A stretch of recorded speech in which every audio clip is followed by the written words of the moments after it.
In this video, we are going to talk about SwiftUI text. As the name suggests, SwiftUI text is for displaying text for your iOS applications. As we can see in this small demo application, we are displaying Hello World in our iOS device. And how we are doing it? We are doing it with this text view. Now, there are many ways you can write text in SwiftUI. One is to simply write it, which is good. And this is how most of the people do it. There's another way to get text in SwiftUI is to simply click on this plus icon and then search for text, and you can simply drag and drop the text over here and then replace the placeholder with the text which you want to display. In our case, we'll just display hello world. And there we have it. Now let's see how we can style our text. To style our text, we have some view modifiers. So all we have to do is click enter and you will see all the options you can use. And some of these options are view modifiers which we can use to style our text. So let's give it a font. So we'll say font, and then there are multiple fonts. The one which it's using is the title font, and you can see our text is looking a little bit bigger. We can change it to all of these. We can say large title, or we can say caption, caption 2. There are many more options. So let's say large title. And now you can see our title is looking a little bit larger. Now how do we change the color for this text? To change the color, we have another modifier called foreground style. Let's give it a blue color. Now let's say you want to display a multi-line text. So let's copy paste our text. Now let's say I want to align this text to center. So if you want to align it to center, we can say dot.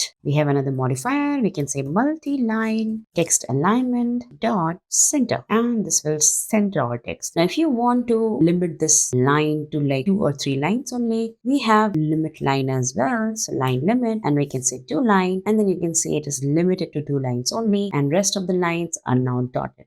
As you can see, the text is going beyond its boundaries. So let's put a frame around it. So we can put a frame. Let's just say dot frame, and we can give a width and height for it, and a height of 100. Another thing we can do is let's make it a single line because we don't want it multi-line text, and remove all these. Let's say you want to give a custom font to your text instead of predefined font. You want to give some custom font. So you can do that as well by just saying custom and then specify the name of your font. So any font you want, let's say Roboto, you can specify over here, and you can give font size, let's say 30. Now, as of now, I don't have Roboto font in my Xcode.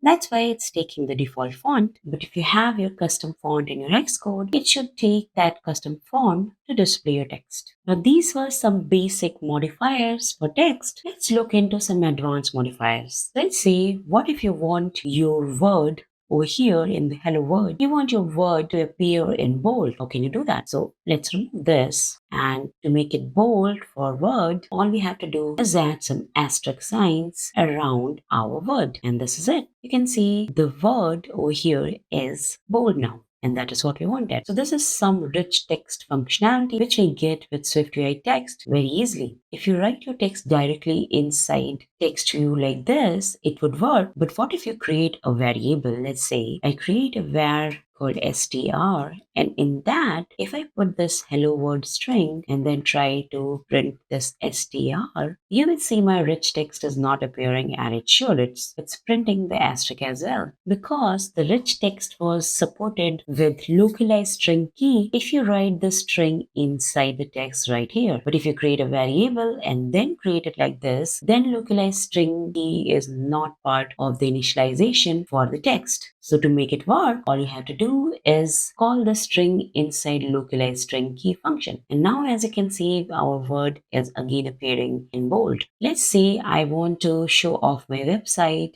and I want it to be clickable. So what I have to do is just say check out my website. And for this website, I can write it something like this to make it clickable. Let's run our application. Now, if you click on website, it should open the website in the browser. And this is working. This works because we have this localized string key, which gives us this rich text functionality. But it also localizes the string if you have those strings available. Like it would localize string to Spanish if your app supports Spanish version as well. So what if you don't want to localize your string and just want the rich text functionality? In that case, all you have to do is create your string as attributed string. Let's create an attributed string and make it as markdown and call this markdown initializer and pass your string in it. And this would work as well, but now you will not get localization. You will only get the rich text which you wanted. With the localized string key, there are many other things which we can do. So let's go back to our localized string key. And in this, let's say we want to change the color of this website link.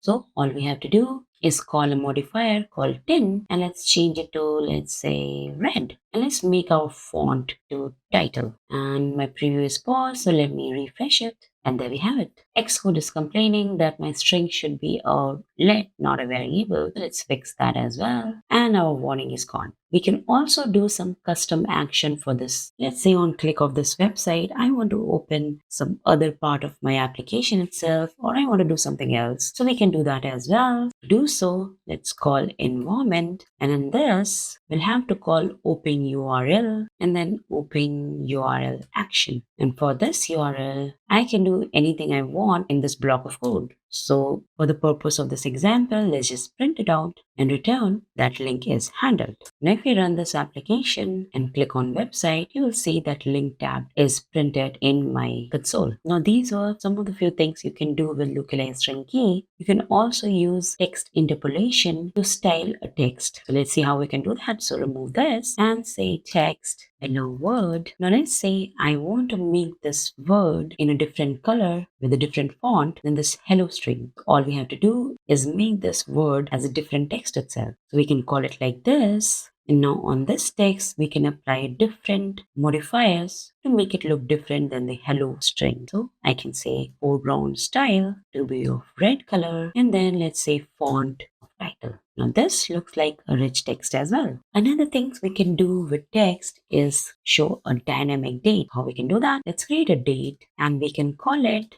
like this, get relative left until the event. Now as you can see, our date is being updated dynamically, but the UI is changing quite a lot. To fix it, all we have to do is call monospace and it will paste it evenly and make it look better. So this is it with this video. Thank you so much for watching. Bye-bye.